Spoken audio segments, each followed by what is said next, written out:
I'm going to do this bad boy. I'm going to finally fix this old Washburn I've had in bits for about 20 odd years. I'm going to put stainless steel frets on this bad boy. I'm going to stain this in the surf green.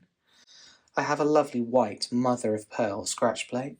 Humbuckers that I'm going to pop in here. Floyd Rose trem to sit in this little bad boy. 3-way pickup selector switch. Reshaped by myself. Taking some of those more metal-esque spikes out. And this is going to stain up beautifully. Howdy all. 'Tis the year 2025, which is officially the future. This guitar has been in parts for probably the best part of 20-something odd years already. It is time now to resurrect this old Washburn that I've had.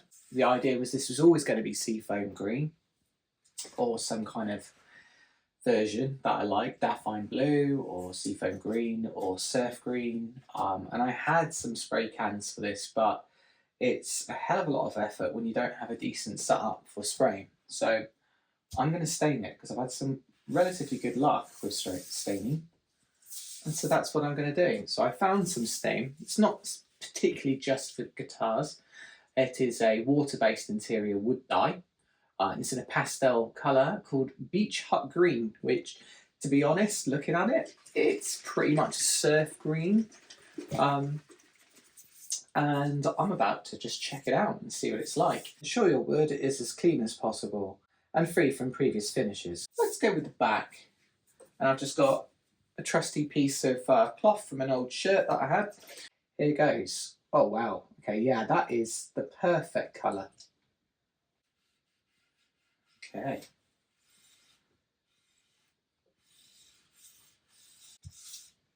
But it does need a good rubber dub. It started out life as the Washburn MG44 Mercury series. 44 was the Michelangelo signature, I believe. I think I found an old Washburn catalogue from 1993. So yeah, this guitar's 31 years old, I guess. Yeah, that's quite cool.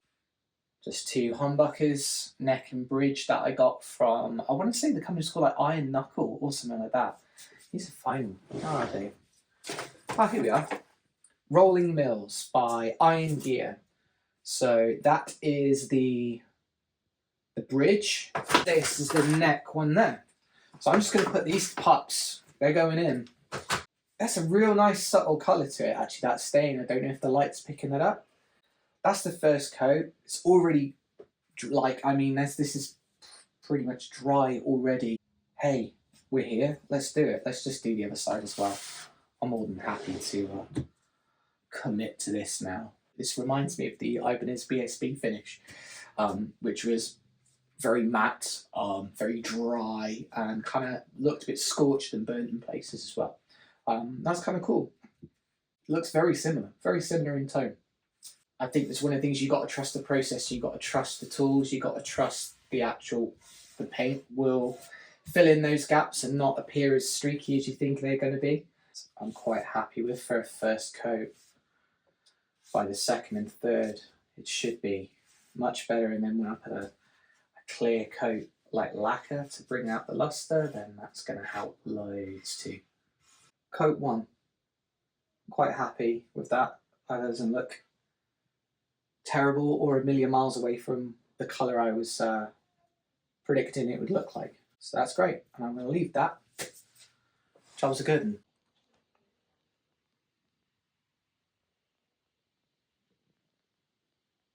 Just going to go and hit this with another coat.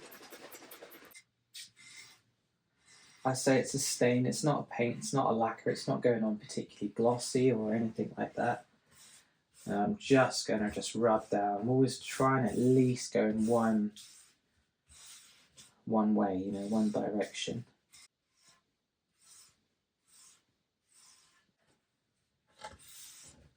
There we are. Glorious. Coat number 2. I've also been to the shops and collected a bunch of stuff for this guitar. Hopefully you might get a bit of an idea about, you know, what I want to do with this guitar and how I want it to look.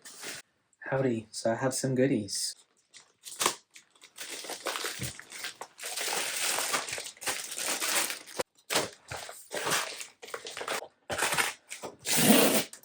And, oh, okay, yeah. First thing, I've got some of this old stuff that I'm going to use for shielding, because I don't have any shielding. It will come off the guitar, so yeah, need some of this. I think it's sticky backed. There we are. Just got these fret nibs.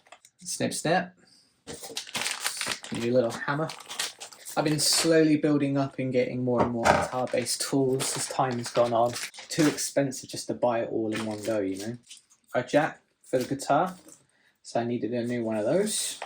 My 500k pots, so I got 3 of those. Some wire. Some new machine heads. There's a 3-way pickup selector switch. Some scratch plate screws. Got the jack plate here. Our orange drop capacitor that we need. Lloyd Rose kit, just gone for chrome. I'm hoping this will be a nice straight swap. By the looks of it, it's damn near perfect. And I think chrome against the screen here is going to look incredible, personally, and I always knew it would look great, and actually it looks like it lines up pretty damn perfect. A lot of this stuff is going to be trial and error, but I have to bring this guitar back to life. It's been sat around my house for far too many years for me not to do something with it. It seems an absolute waste, and now there's a bit more commitment here because obviously I've invested a bit more cash into this and getting this done. And that's what I want to do, and I think it'll be a lovely, lovely guitar when it's finished. Ooh.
Hey Alexa, play songs by Bad Religion.